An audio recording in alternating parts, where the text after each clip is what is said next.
All right, we are in the Tesla Model 3, the brand new latest version, the updated version of the Tesla Model 3 with new styling, the latest version of full self-driving, which we'll get to.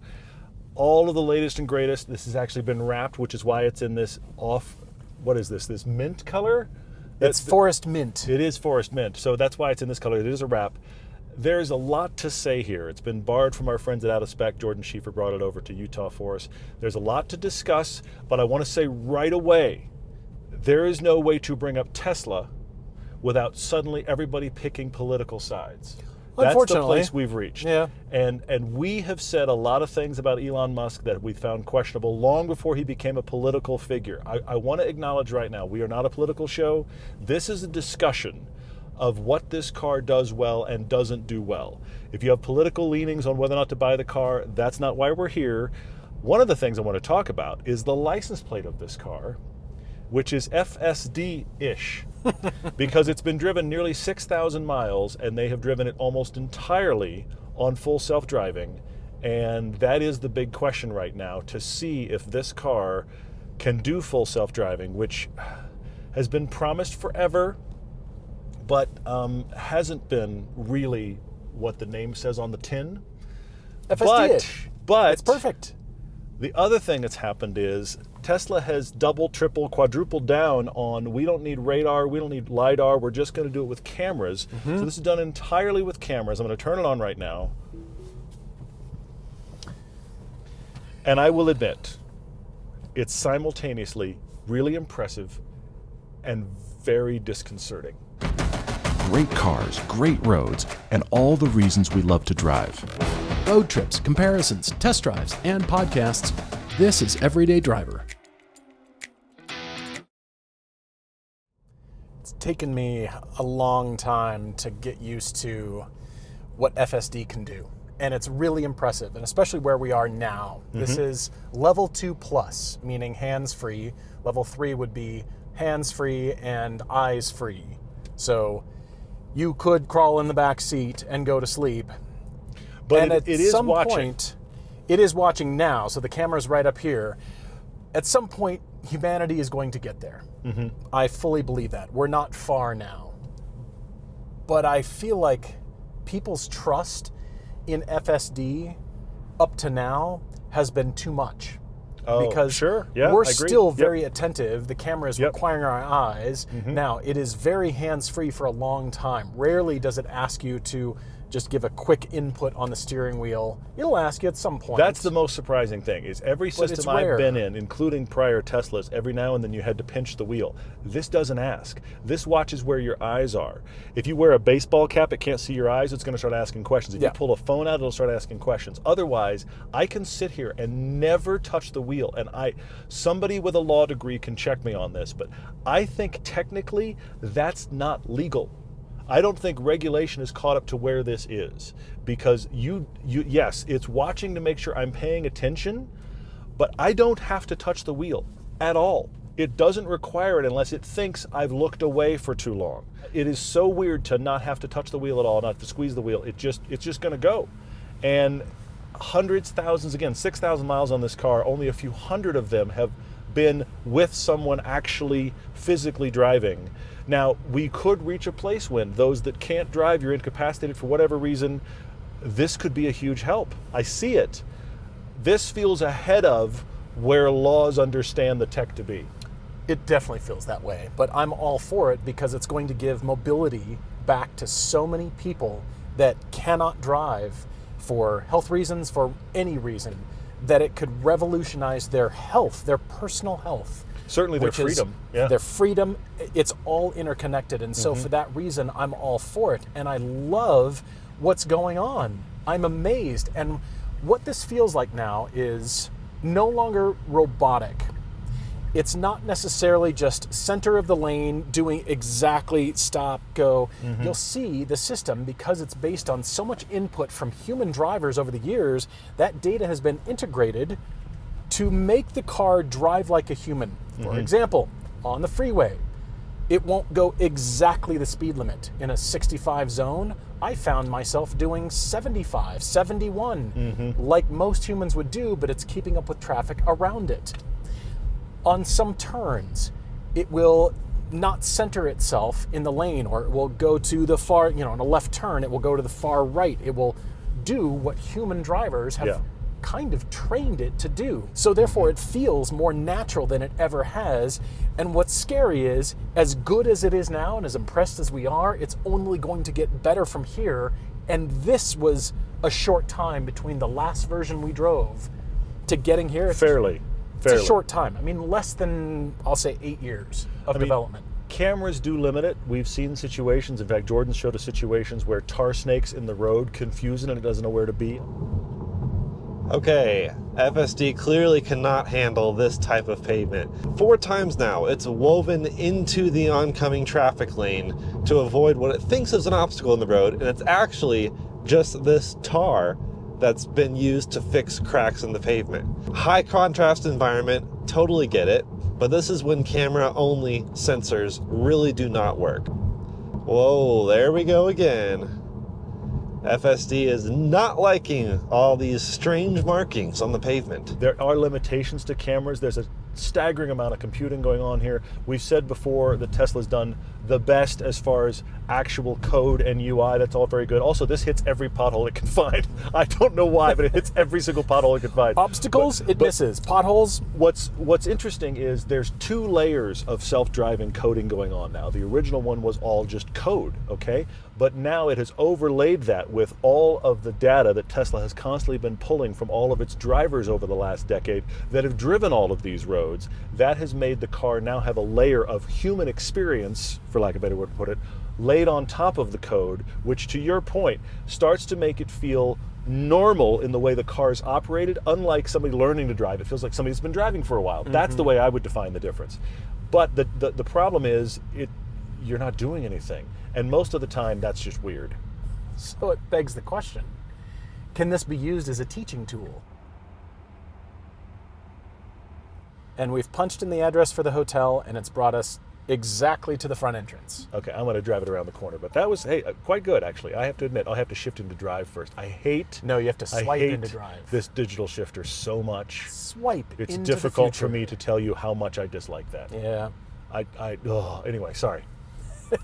We'll park back here and discuss, besides the minty green look, the refinement of the shape. And I do think, I've talked about this a few times with electric cars. I feel like a lot of times they come out, especially from Tesla, and they feel like they're at concept car level, and that's when they start selling it.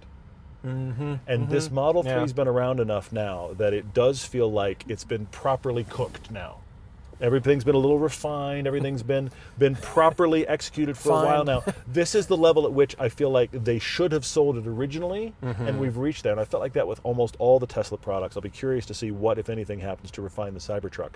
But here we are in this green, whatever this is. Forest mint. Forest mint and a white interior. Why are we doing white interiors? I don't know. Do you understand that white interiors just get filthy? You know what happens between when you buy a white interior and when you get home? It's dirty. In that period of time, you just drove it home from the dealer, the interior's dirty. The styling updates are not substantial. And we can actually do a styling update because it's on the screen. We can, yes. Look at that. Which is nice. That's easy reference. I feel like it's looked more like a car than ever before and less like some sort of EV that is faceless. Look at all the upturned surfaces, and that's what makes the design interesting. A lot of great washouts, a lot of great strong themes. The front headlights are narrower than they ever have been. Same with the rear taillights. To most people, it's going to look like the same, but to Tesla enthusiasts, car enthusiasts, the refresh is actually quite nice. It's I think very it is subtle, good. Yeah. But you know what? You think if Tesla were to do just a complete new design, a new direction, we're either going to get a mini Cybertruck, no, bad, in car shape, or we're going to get something totally different. And the design is good enough, set by the Model S, that small tweaks, small refinements are really nice. You know, in the interior, I've never really liked the blank faceless instrument panel with just screen. And Tesla set the standard that made every other car company think, this is how interiors are from here on out. Yeah. And they over-invested and took it too far, and yet here's Tesla still doing it, and the refinements still feel fresh and modern. Other car companies really don't like only having a screen. Done it too far. I agree. I would prefer more interesting visual breakup, and there is a bit more in the new one. It's not much, though. I still want more interesting visual stuff. Yes. The thing that Tesla did better than anybody is they convinced a huge swath of the public that minimalist equals luxury. That's never been a thing. It's never been the thing. Okay? But they convinced people that minimalist, this means it's luxurious. When the reality is minimalist is cheaper to make. So they sold a luxury product that was cheaper to make because they made it minimalist. That is one of the best tricks that Tesla pulled out of the equation. This is executed well. Look, I don't like having just a screen, but it is executed very well. The font has gotten smaller over the life of Teslas to the point where, look, maybe I'm old, fine, but I almost have to put on reading glasses to read the screen, but everything's in the screen. And because of software updates, sometimes stuff moves. That is problematic. I do like how well this is done, and nobody touches Tesla on UI. Nobody touches them. It's amazing. You don't get Apple CarPlay. There's workarounds to get people Apple CarPlay. This is the thing I think is crazy. There's workarounds that exist in the Tesla world where people can add stalks because they like turn signals. They can add buttons because they want a button for something. So there's a whole aftermarket that's been built up to, if you will, fix the things that Tesla said nobody wants that, which I find funny. Yeah, you could still get Apple Music and Spotify as the apps on here, which for most people is great. But for the maps, Google Maps is good, but for when you're actually using them in car, Tesla is actually still better, so you don't really need CarPlay. True, yeah. I'm so impressed with it because the software is just so good, and it still comes back to our argument from the early days that this was software people designing a car, designing and build a car, not car builders.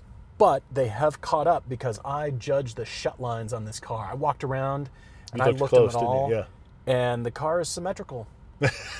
Good news. This is refined well. This feels well made. It does feel well made. Properly, like we rounded off the edges of problems, and we gave you a fully baked product. I will say this: I have liked the Model S as my favorite Tesla for a long time. I think this, in this refresh, has become my favorite Tesla. It's really good. All right, you got to drive it. Or no, you have to sit here. I'm ready to not drive. There you go. That's it.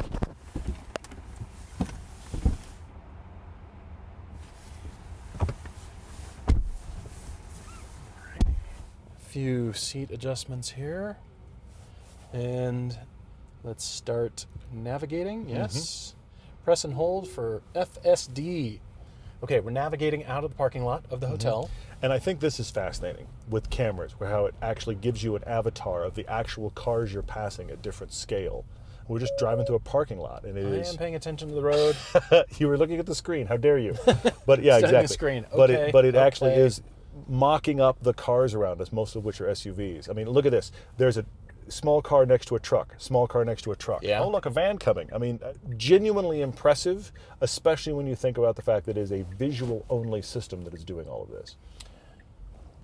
And pausing maybe just a touch too long, but look, it is navigating its way completely out of this cluster of buildings. I am impressed. It isn't perfect, and I feel like with this new update that people are thinking it's here, it's perfect, it will always be refined, but there's too much trust still going on because sometimes the car screws up, and as Jordan has proved on the interstate with the tar snakes, it just got in the other lane, the oncoming lane, and hung out. It did not correct itself. Okay. FSD, can we go back over, please? Please! What are you doing? I'm not taking over because there's no one out here, but the screen can tell that it's like, I'm on the wrong side of the road. Can we please go back over? Thank you. Sometimes when you're parking, it'll pull into the space or pull into a driveway at a home. Other times, it gets really confused. So it's mostly there. Like I said, it's still going to get better, which encourages me. You know what I'm realizing? This is a first among test drives. We have never done a test drive that was not about driving. This is our first test ride. But this car, yes, it is, but it could give non-enthusiast drivers really joy of cars, I guess. Well, but I don't know that it's joy of cars. I think it's just joy of the freedom Joy of of cars, freedom. joy Okay, of fair. transport, if Fair. you will. And that's a real thing. Look, I mean, plenty of people that can't drive, don't want to drive, whatever. What this doesn't solve, though, isn't that what public transit does? I mean, public transit gets you places without having to drive. Yes, Granted, but this is your own cocoon. You got to pay a everybody lot wants more their for bubble. it. Yeah, that's the thing that it's counting on, for sure. This is I'm the not even going to look to the left because that's how much I trust the car right now. You've just scared me. But okay, only yeah. because it's a bright sunny day and the car's done pretty well with this section. Yes. Otherwise, And this is not a heavily trafficked road. It's one of the reasons we picked it. There's a lot of corners. This I'm is a road evaluating the car. that actually opened recently. So while it is on the mapping, it hasn't had a bunch of travel. So we just thought we'd give it something that we could actually watch it turn the wheel a lot. Going down the freeway, thousands and thousands of Teslas have done that. That's not going to be interesting, and you're not going to see the wheel move much. We just like the fact like this has got a double S curve to it, and the wheel actually moves a lot while you sit here and do nothing. And it is weird. It's very weird. it's very weird. The more I'm experiencing it, the more I'm appreciating it, and the more impressive it is. I still love driving. Well, that's So the difference. this is a segment of That's the difference. population. Yes, it is. It's not for us. Yeah. I mean, imagine enthusiast EVs with this technology. It would be competing. There would be no point. There's a but waste, for this, yeah. I think it's fantastic. Well, it's like the people that I've seen that have tested out to get their autonomous car to drive around a racetrack really fast. I'm just like, well, that's just a coding challenge. It's not driving. I actually would like to Exactly. drive it That's around the actually racetrack quickly. pointless, but- I can't stop saying it. This is very impressive. This is the base model long range. Jordan's done about 350 plus miles in this on one charge. We were driving it around all over last night at about 15% charge, and it was plenty. That was fine to get us everywhere we wanted. It charges quickly. It charges actually very fast. So this is a usable vehicle, especially on the Tesla supercharger system, which remains the best. That is the way to really own this as a daily and use it all the time cross country. But the best way for somebody to own an EV is you own an EV and you have a house with a garage and you can plug it in True. at home. True. This still really struggles to be something that works for people that live in apartment complexes or multi-use or whatever. It gets much harder. Dynamically, this is solid. It's not interesting necessarily. never but impressed me. but I've never it's loved how it solid. drives. So I can't take anything away from this as a conveyance and a total success of technology.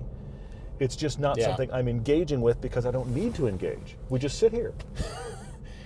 It's hard to beat. At $42,000, just over, Jordan's paying $250 a month for the lease in Colorado, and this is one of the least expensive Teslas you can buy. It doesn't know what to do.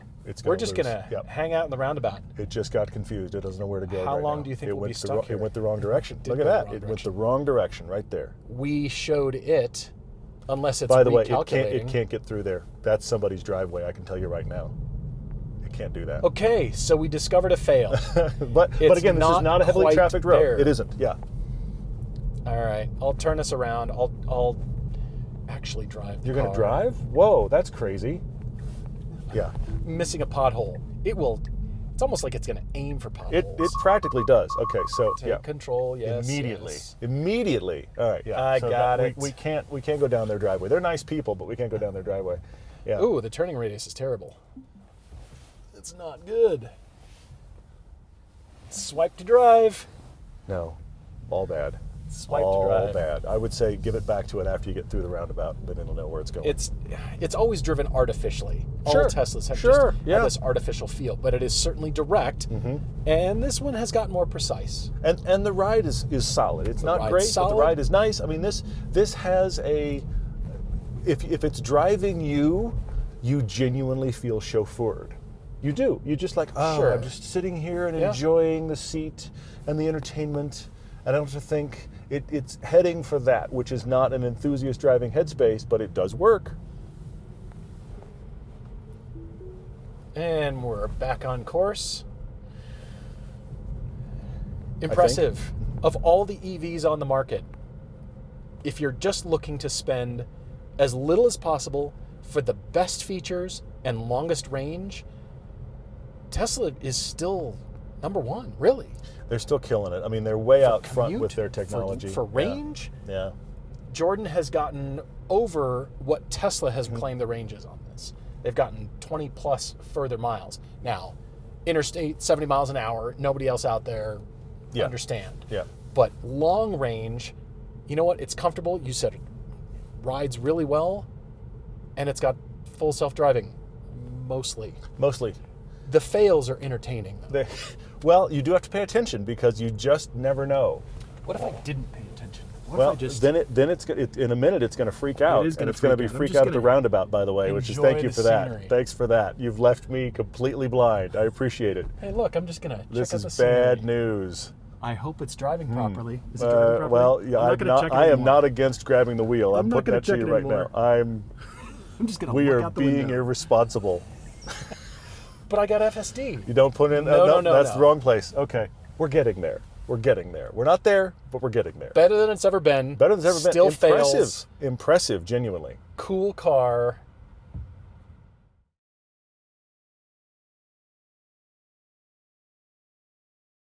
All right. Well, that was the strangest ride experience I think I've had on this channel, but okay. You're about ready to grab the wheel. Well, weren't you? I was. Welcome to Test Ride. That's where we're at. That's Exactly. been our day.